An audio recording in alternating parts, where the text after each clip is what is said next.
He's taking my chair the day after my birthday. And on my birthday. Just garbage. So it seems like something her dad would do. My dad? No, her. Gary. I also called you her. So I don't know which way.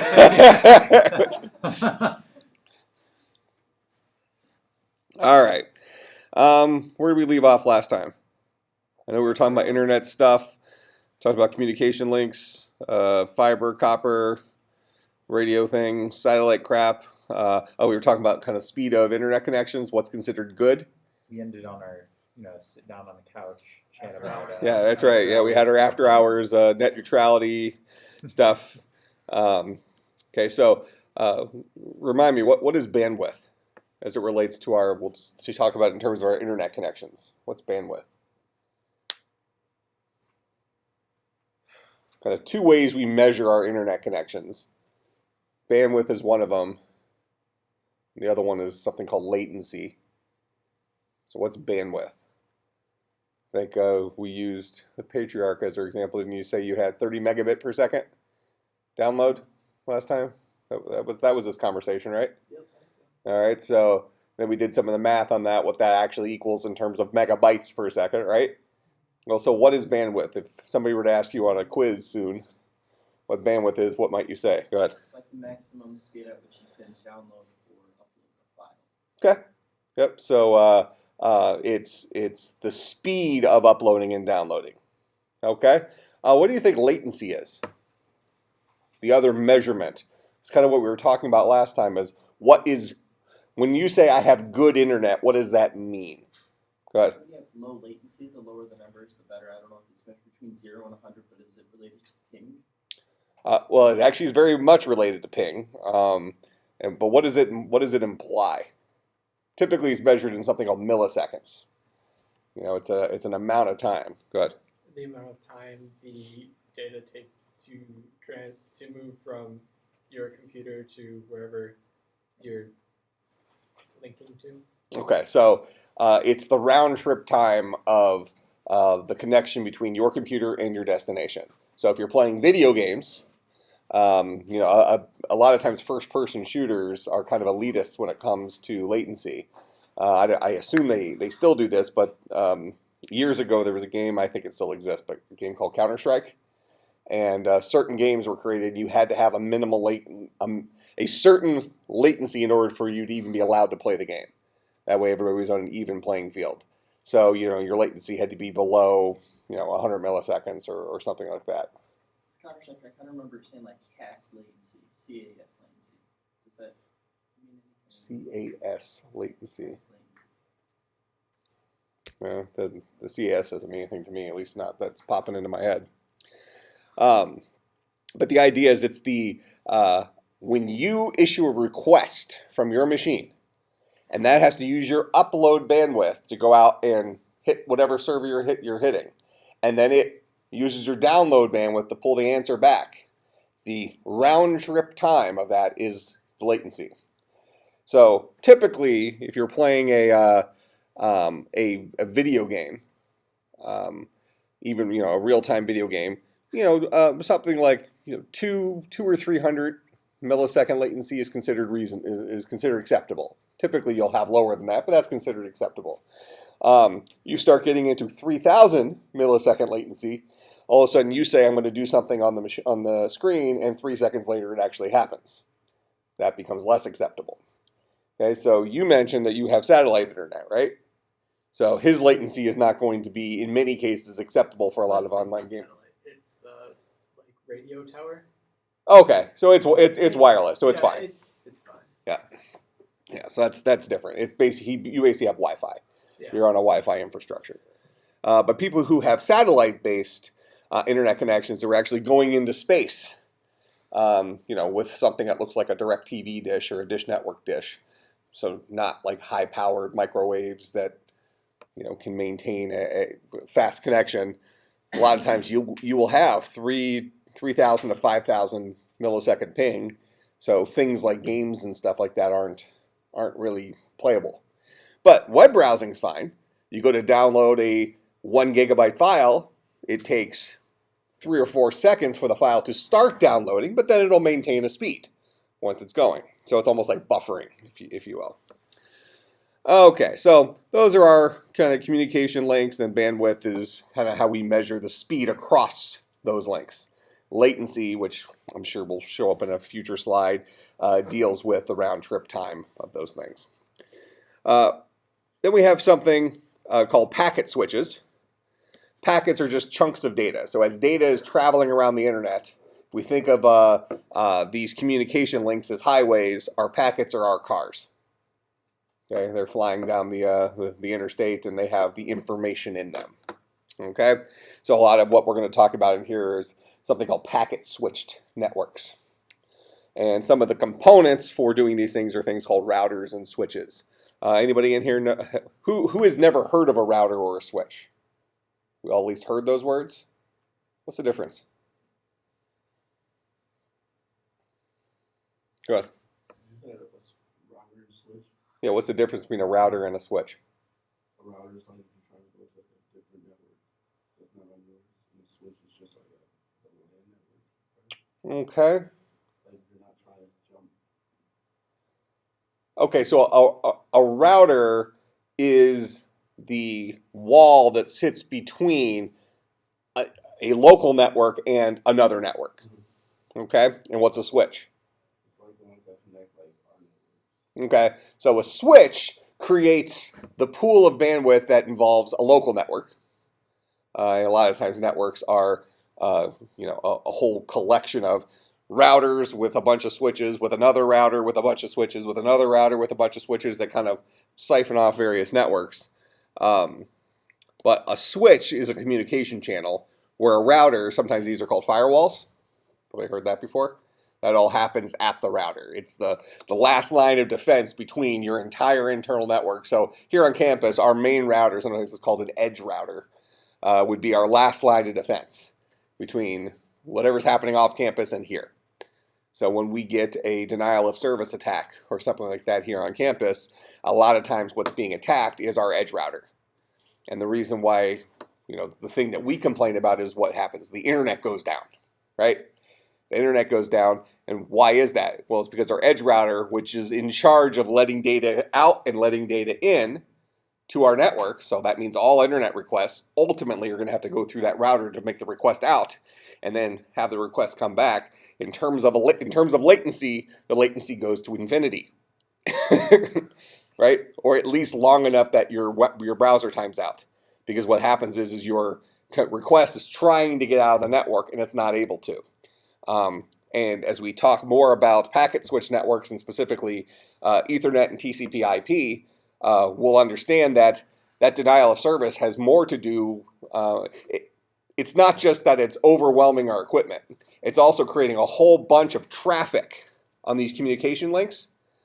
So let's say that you're on I-43, our interstate here, and there's a zillion cars taking up all 4 or 5 lanes, depending on where you are. Let's just say there's 6 lanes, 3 each direction. So there's a bunch of cars taking up all 6 lanes, all coming north. Okay, attacking Mequon. All right, just completely full with cars, and you want to drive south. What's probably going to happen? Well, you have 2 options. You can hunt and peck and hope you get through, and maybe you don't get hit, right? Or you just go full speed and probably get in an accident, destroying the data you were trying to send. Called a collision in networks. And one of the things that TCP/IP does is it recovers from collisions. And in our real world example, what that would mean is if you're leaving from Concordia to head south and you get in a car accident, well, then what happens is we build a brand new car here at Concordia, stick the data back in it, and send you on to get in another car accident. Okay, so when our router's being attacked, there's the traffic coming in makes it so that there's only so much bandwidth, and it's going to be very difficult for anything to get out without damage. Okay, and even if it did get out, because there's so much bandwidth being used, we might actually time out. And that's always the most frustrating thing when you're using the internet is sometimes it works, and like, oh, this page was just working, and then the very next time you try to refresh, it's times out, right? So it's like the internet sort of works. So kind of interesting stuff. Okay. So fun internet appliances anymore. Everything's internet, right? Last time we were kind of talking about what is the internet. Now everything's connected.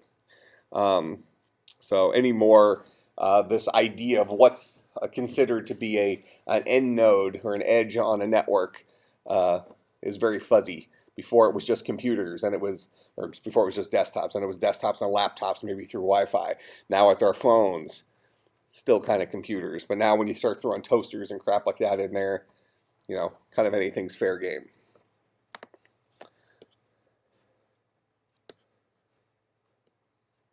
What's an ISP? Go ahead. Internet service provider. Okay, so internet service provider. What does that mean? We just talked about what the internet is. What's an internet service provider?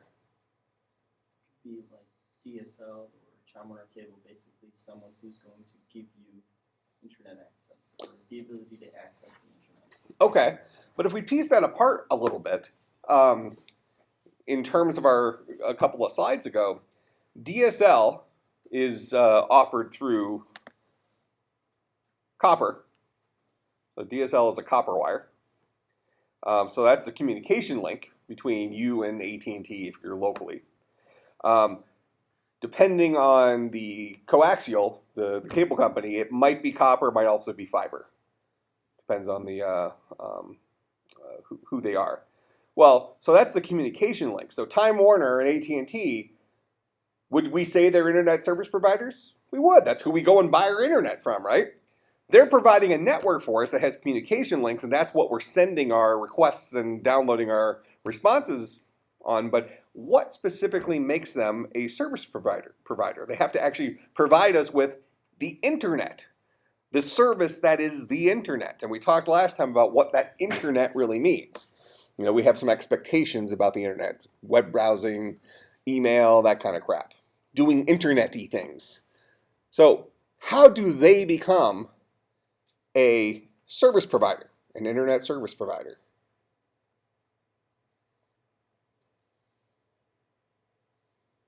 Last time when I asked you what is the internet, I think somebody said something like it's a giant network of a bunch of interconnected computers or something along those lines, right?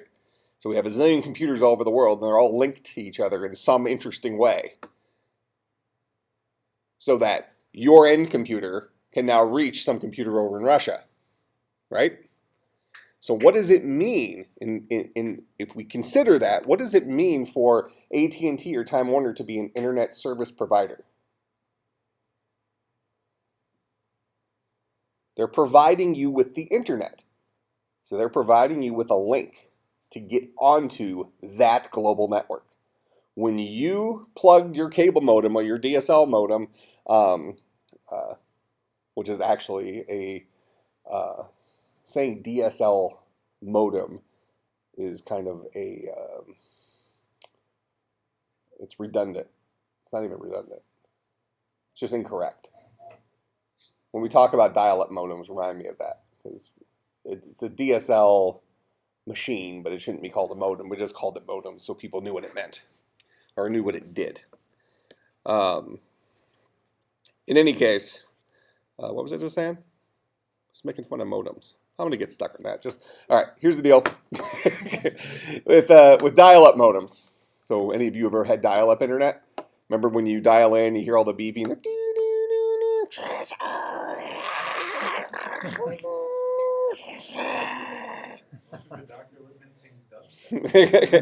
Yeah, that's called handshaking when all that stuff's happening. A modem is a modulator-demodulator. It's converting between an analog and a digital signal. So those of you who had the 325 class last semester, we talked about the difference between analog and digital signals, right? Okay, well, your computer speaks digital. The copper lines that was the network medium for your dial-up modem spoke analog before we started figuring out how to send digital signals over those. So that device was using copper lines to send data as an analog signal between two digital computers. That's why you needed modems on both ends.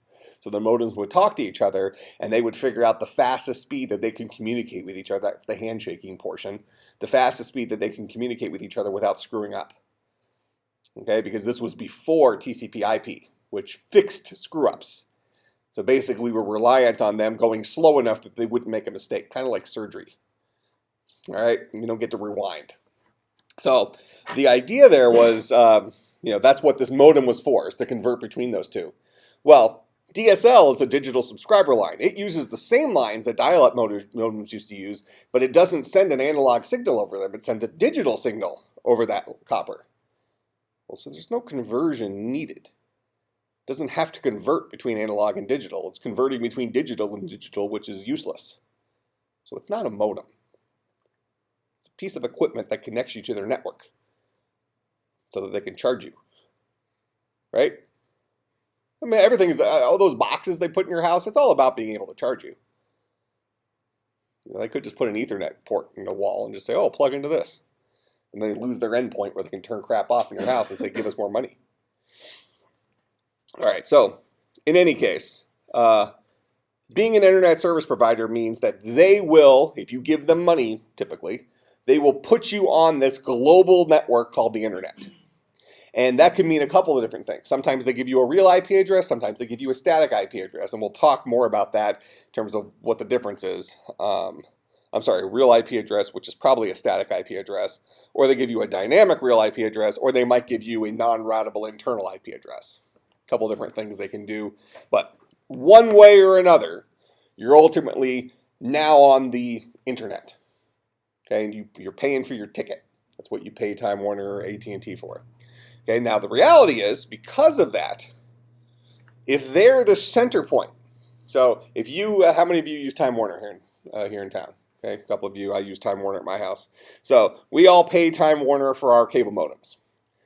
That means Time Warner, all of our requests for, I want to download Google, I want to steal this piece of software, I want to download this music, all the stuff that we think we're doing privately, all those requests have to go through Time Warner Cable's router. It's no different than what we really have here on campus. Concordia's edge router, that last line of defense between all these internal machines and the rest of the world, is just like the router, this giant computer or giant piece of equipment at Time Warner that sits between all of Time Warner's customers and the rest of the internet. So whenever we make a request to get Google.com, that has to go through Time Warner's equipment and ultimately gets sent out. So we are all sharing their bandwidth. Make sense? Go ahead. How does Time Warner have access to the rest of the internet?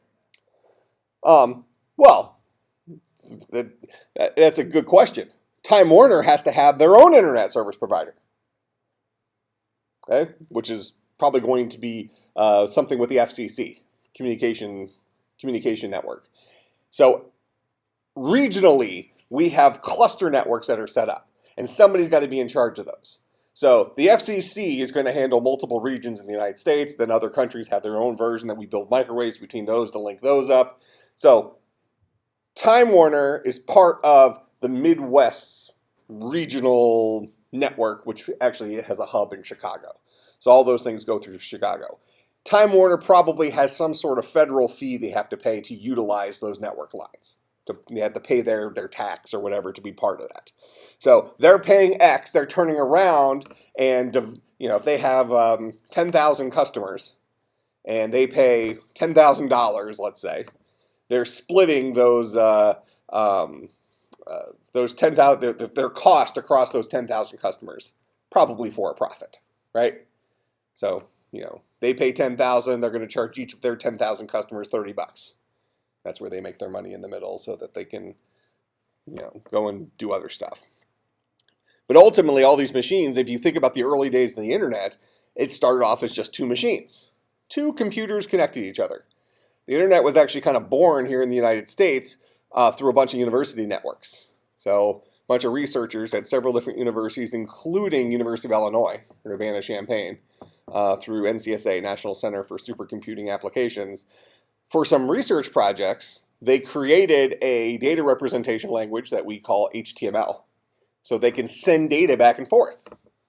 And this is the very early days of computing. And this is before email. All right? So they created a network where several large universities, maybe a couple of other businesses and stuff like that, or government entities, were connected to each other through a network somehow. In the early days, it was probably using dial-up stuff. Make sense? So we were going through copper wires, stuff like that, and then, over time, as more and more money got poured into this, they probably had more permanent links. Probably they pretty quickly went to something called ISDN, which is a digital line that phone companies used to offer. This is predating digital subscriber lines. But in any case, you had this small group of computers that were all linked to each other through some kind of cable. All right? And these guys were talking. Well, that kept growing. That kept growing. We bolted on this regional network. We bolted on this regional network. We bolted on this regional network. And it keeps getting bigger and bigger and bigger. And now we have consumers who want to get on this. So the internet service providers are the people that sit between the consumers and the edges of that network. So Time Warner being one of those. My guess is Time Warner pays their bill to the FCC directly. They're probably at a top level for the regional. Well, they probably are a client of whoever the FCC's Midwest regional thing is in Chicago, who then pays their membership to the FCC. But that might be the same thing. The government's getting the money. For some reason, they probably spend it on bombs or something. But whatever. That's how these networks are kind of created. And then Time Warner comes back to us and is selling us access to that network. Okay? So we pay our bill, and now we're on the internet, whatever that means. We talked last time about why our internet connections are typically asynchronous, meaning our download speed's a lot faster than our upload speed. And one of the reasons is they don't want us running servers. Running a server is actually, in some ways, an impossibility if they give us a non-routable IP address. And we'll talk about that during the semester. But if they do give us a real IP address where somebody else in Russia could actually individually signal out our computer on the internet, they don't want us running our own servers where we're sharing files and stuff like that, because now we become a service provider of our own. What keeps us from running a website and, sharing data and selling it? Well, Time Warner doesn't want. Time Warner is in the business of selling a lot of bandwidth and hoping that people don't use all that bandwidth. Make sense? They have X amount of bandwidth, and if all of their users at the exact same time were trying to download a really big file from a place that could give a lot of data, could upload the file quickly, Time Warner is going to run out of bandwidth quickly. So their whole business is about what is the minimum amount of bandwidth we can pay for such that all of our users don't complain too much. So that's how cable modems work. We'll talk about it in more detail in a few minutes. We kind of get onto that here in a couple slides, I think. But DSL uses the hotel approach. What they do, a lot of people who compare cable modems and DSL, they make the argument, well, DSL is a dedicated line. So, if I'm buying 8 megabits, I get 8 megabits, where cable modem is shared. You could tell yourself that, but what ends up happening is just like hotels, they overbook themselves. So a hotel has 300 rooms, you make a reservation, you show up, and they booked 320 people, 320 rooms, they're hoping that 20 people are no-shows. And when 304 people show up, the hotel says, sorry, we're out of rooms. Anybody ever had that happen? It happened on an airplane. Okay. Yep, so they oversell it. And what's their backup plan? Well, they put you on another flight and give you a voucher or something like that. But that's cheaper for them to do that than it is for them to have planes fly not full. Almost always when a plane flies and it has empty seats, almost always that flight costs them money.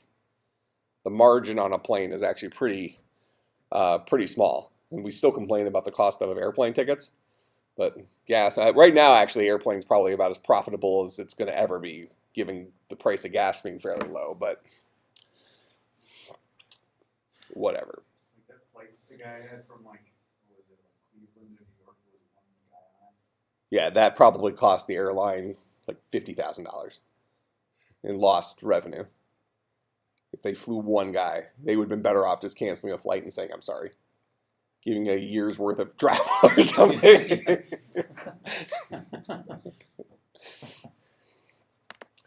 Okay, fun appliances, blah, blah, blah. Yep. So when like you have companies or whatever that actually have to like run servers, do they have to like get some sort of a special permit to be able to do that? Well, not a special permit. Or it's like I guess give me an example. like say somebody has like their own business or whatever and they need to run a server for said business, Mhm. like would they have to like is there something that they could do for like with an internet service provider, like either pay more money or whatever to be able to get Sure. that type of stuff? Yeah, I mean, so there's kind of multiple levels of that. If you are if you're on consumer internet, so if you've ever like Time Warner, they have their consumer class and they have their business class internet. Business class internet is consumer class internet at 12 times the price. And I'm almost not lying. It's kind of ridiculous what they charge for it.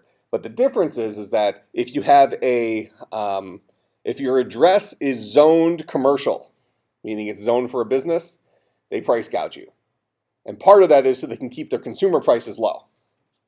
We think they're too high, but they're low compared to what they could be. But forget about the price point for that. So you go out and buy internet. The default internet for most internet service providers is going to give you a non-routable IP address, meaning you really can't run your own servers because they give you an IP address that people outside in the real world can't get to. What you can do is you can pay a fee, and they'll give you what's called a static IP address. So much per month or whatever, and they'll give you now a fixed IP address that belongs to you, and it's a routable IP address, something you can give out to other people, or you can get a domain name and have it point to the IP address. But now you have a real IP address that other people can hit. You're still going to be limited by your upload speed. So some internet service providers then offer synchronous internet connections, or you can increase your upload speed. Typically, that's not something you would find in consumer internet offerings. It's something you would find more often in the commercial because they really want to charge you a lot for that. Okay, so realistically, if you're running your own web servers and stuff like that, that's why you have places like GoDaddy hosting companies, which are in the business of doing that, rather than a place running their own server. Kind of make sense? Most places that run their own servers, it's likely for internal infrastructure stuff that happens on site on the local area network for that business. But if you want to pay, you can get real IP addresses or more upload bandwidth. But the whole reason they give you asynchronous internet, faster download than upload, that would, just as a heads up, that would be a good quiz question to ask sometime soon. What does it mean when I say an internet connection is asynchronous? Faster download speed than an upload speed. Actually, it means different download and upload speeds, but typically it's faster download, slower upload. If the IP address isn't static, is there still a point for the asynchronous? If you can't have, there is, because you technically can still run servers with other people who are on Time Warner's network. You guys maybe have seen that here on campus. I'm not in the dorm, so I don't know the workarounds here, but you can probably share files through network sharing with some people who are on certain sub networks on campus, but not other people, depending on where the internal routers are on campus. So that's taking up bandwidth on campus, because you're probably, I'm not positive you guys are given real IP addresses or not. Are you? Your IP address in the dorms, is it a 192.168 or a 10.0 number, or is it something else? 192? Okay. If it's that, that's a non-routable IP address. So whatever it might be, if that's the case, you could hit other 192 addresses, but only within the local network. So somebody else here at Concordia that's on the same side of the router as you are.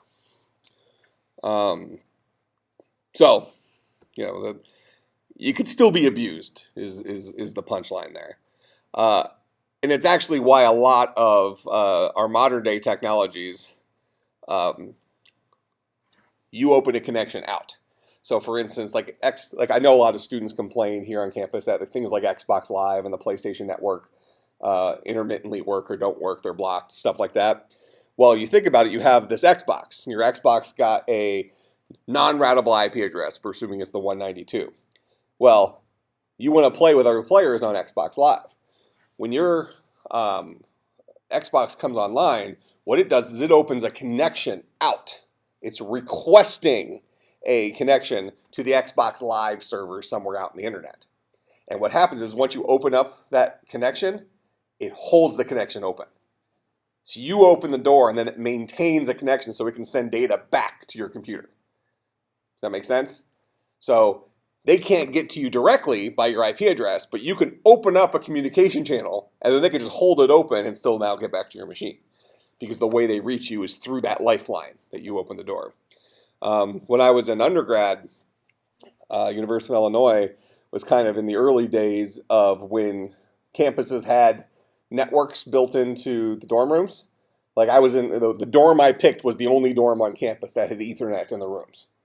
All the other ones, it was like, we're planning soon type thing. And this is before Wi-Fi existed. So no internet in your dorm room. So I remembered me and a bunch of my friends, we wanted to be able to share files with each other. And we were behind a firewall because they were in the lab and we wanted to run servers out of the dorm. So what we did is we wrote a computer program that sat on one of the Unix servers on campus that was, a server on the internet. So this Unix server was open. Anybody could hit the Unix server. So they could open it. So treat it like it was Xbox Live. So we wrote our own version of Xbox Live. Little program that sat there. And we could, if two of us wanted to share files, you would open it up from your dorm room to that place. I would open it up to my dorm room, from my dorm to that place. And then we could that would connect us together. And we could share files between each other, even though we were both behind firewalls. So these are interesting things that are certainly possible. Here on campus, I don't know what the current setup is, but if it was that important to share files, you can certainly pool money together and get a virtual private server on GoDaddy and just give everybody a little client software that just connects everybody through GoDaddy on campus, and then you'd be able to share files with whoever. So just hint, hint. If you're really interested in this, if you don't, because part of what they do is they close those ports for security reasons. Universities like this are constantly under attack for different things, and it's not always just, hey, we hate the students. There's legitimate reasons sometimes for keeping a network as locked down as possible. If you want to play your Xbox and they won't open the certain ports, well, maybe you and 50 friends split the cost of your $30 a month virtual private server and just run a proxy on that guy up at GoDaddy, and the proxy goes to the Xbox Live servers. Done.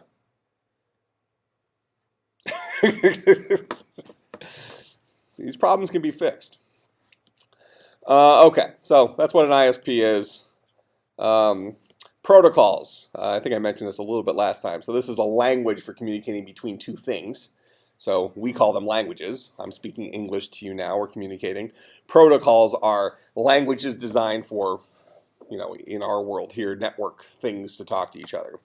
So common protocols are things like TCP and IP. These two guys work together for guaranteeing network data arrives eventually without damage. HTTP is the language that web browsers speak, Hypertext Transport Protocol. So web browsers speak this language to web servers so they can send information back and forth to each other. I bet you can't guess what the Skype protocol is for. It's what the Skype client, the language the Skype client talks to the Skype server. They probably made up the language. It's probably JSON, would be my guess. 802.11, anybody know what that's for? It's a protocol for Wi-Fi. So when you're in your laptops, your phones, the wireless network card, it's going to speak the 802.11 protocol to the wireless router, the access points that are around campus, to negotiate an IP address and send data and receive data and all that stuff.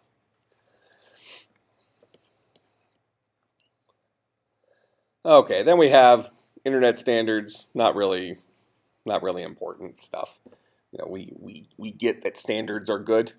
The more standards that we have, the more things that work together. Early days of networking was really a problem. Early days of computing was a problem when you had floppy disks that weren't formatted for all the machines. Macs formatted it one way, PCs formatted it another way, and so you put a Mac floppy disk in a PC would want to format it because it didn't know how to read it. You put a PC floppy disk in a Mac, it'd want to format it because it didn't know how to read it. Now you have two PCs, and you have a file that you saved. Not everybody used Microsoft Word and Word compatible programs back then. So you may have had somebody who wrote a term paper using word processor XYZ, then tried to open it on somebody else's computer that had Microsoft Word or Corel or something like that on it, and it wouldn't be able to open the file because they weren't standardized documents. That was a problem. It was a big problem. Where now, pretty much any text editor you use can save as a Word document file, right? Because that's the standard. For text documents, for formatted text documents, .doc or .docx is the standard, right? So I use Pages, which is Apple's version of Word. I have Word on here as well, but I typically use Pages for doing most of my stuff because it's linked to iCloud.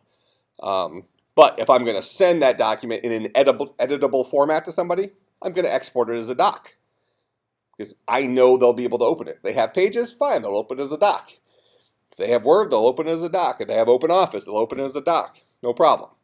If you're sending it to somebody in a non-editable format, what do you typically send it as? So you have a paper that you wrote, and you want to make sure somebody can read it, and they don't need to be able to edit it. PDF. So PDF is our non-editable, yet likely compatible with everybody format, right? So these are where standards come in. So important crap. Let's see. Did I click the right thing?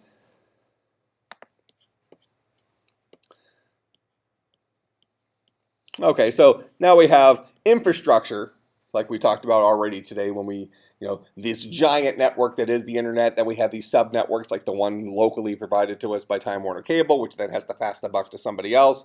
And this infrastructure, a bunch of wires all connected together, offers services. In the early days of the internet, there was a small list of services that are offered. Some of those are still common, right? Web's been around for forever. FTP still around. Telnet still around. Gopher, not still around, but was one of the early ones. Email, still around. So these were services. Okay. Now we have new services that have evolved over the years since the internet kind of became a thing, right? So what is VoIP? Voice over IP. So phone calls over internet protocol. Using your internet connection to make phone calls. Why is that good? Why can't you just use normal phone lines to make phone calls? Problem number one is most of us have gotten rid of our phone lines.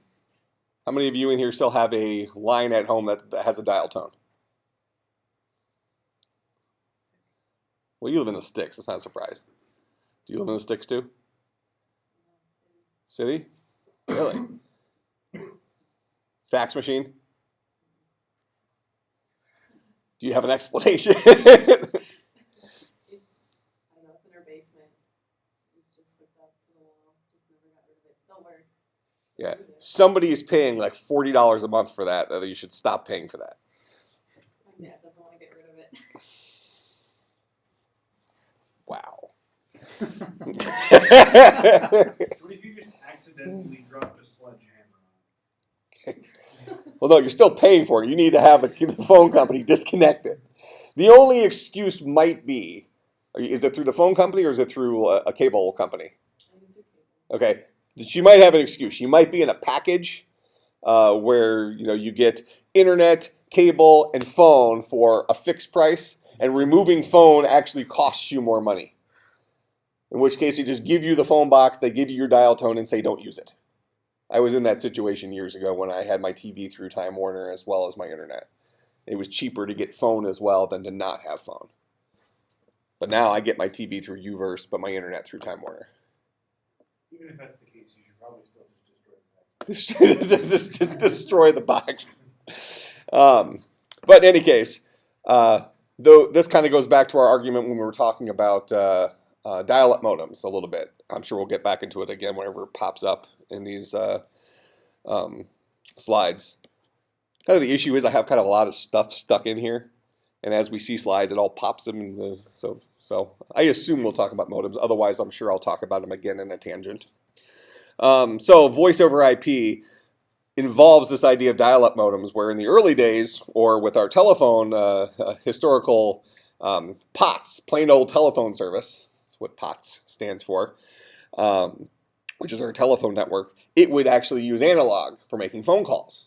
Well, voice over IP is using digital for making phone calls. So it's kind of like the difference between a dial-up modem and DSL, utilizing the same communication channels for, but one sending an analog signal, the other one sending a digital signal. Is VoIP better than POTS telephone service?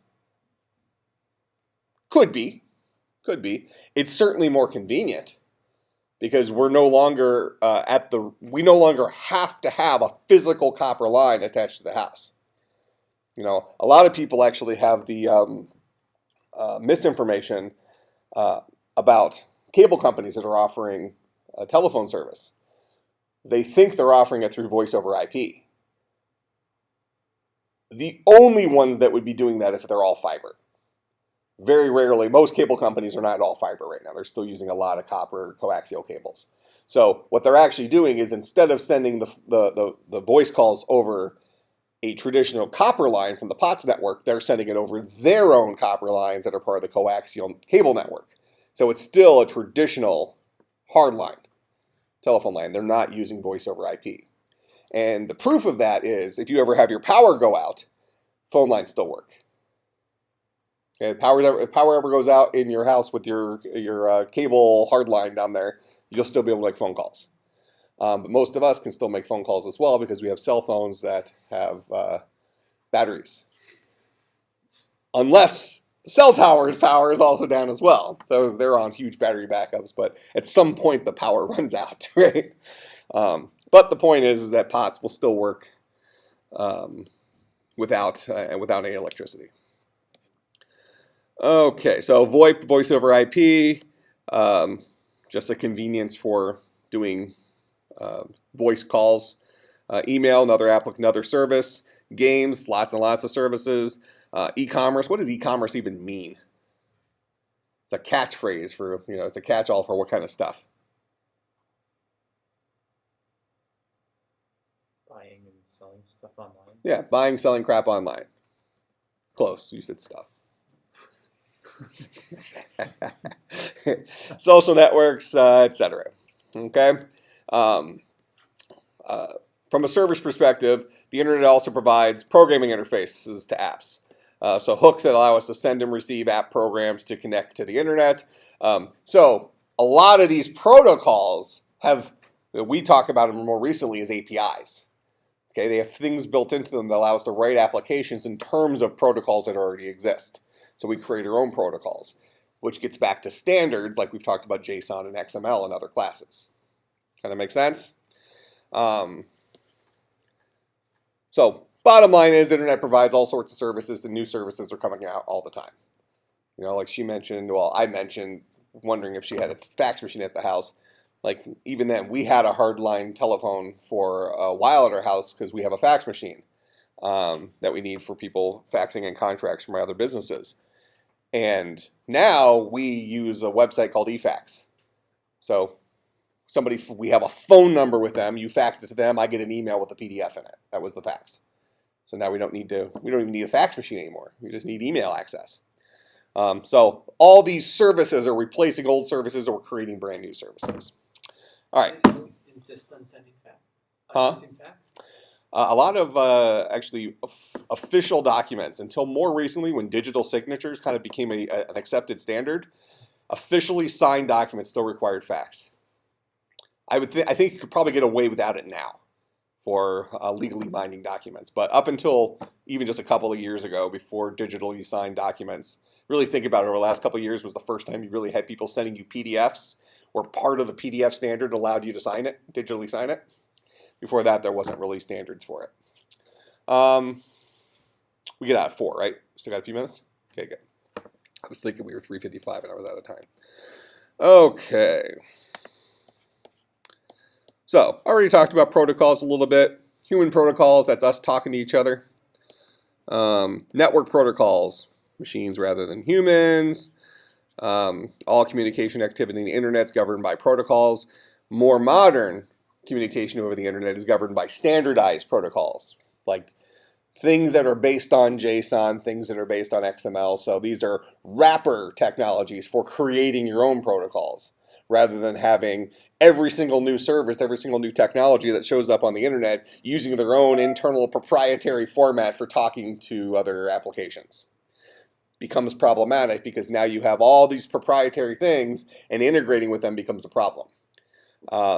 This is really an issue in software development. If you're having to go in and you have a company that wants to do some work, for instance, right now we're doing a project, or bidding on a project with Sendix, local grocery store. And they want to do something with their inventory at various stores. So part of this application, when you select a store, it goes to, you select a store, it then pulls the inventory from their inventory management system that was probably written 30 years ago, 20 years ago, a while ago.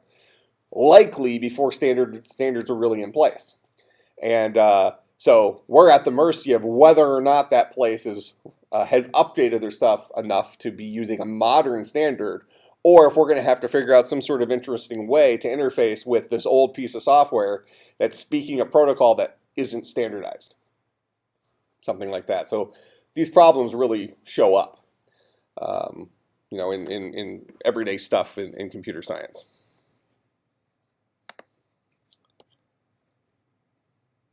All right, well, human stuff, just like network stuff, there's a back and forth, right? So if we think about this like client server, the client makes a request, the server has a response, request, response, so on and so forth. Okay, so kind of where we're going next is actually talking about some of the network systems, the edges of our networks, which are going to be the client systems. So just real quick on this slide, network edge will be our hosts, so clients, as well as servers internal on the network. So servers are often like in data centers. So like a little bit ago, I mentioned something like if you have a local area network, you might have a machine that's technically running server software for serving things within the local area network. Then you have your access networks, physical media. So you have wired, wireless communication links within the network. Also connecting you externally to regional ISPs. See, I didn't make those up. Regional global ISPs. Ha! Not made up. Then you have network core, so interconnected routers, networks, network of networks, and that's something we have here at Concordia. So Concordia, we have our what's called our edge router at the last line of defense, but internally, I don't know what our setup is, but I'm sure we have at least 1 or 2 additional routers, probably more than that, because we have several sub-networks on campus. We also have several different wireless networks on campus, and some of those are the same wireless network, but with different security protocols on them. So lots of different stuff that goes into this crap. All right, questions, comments, concerns, bribes. I'll see everybody on Friday.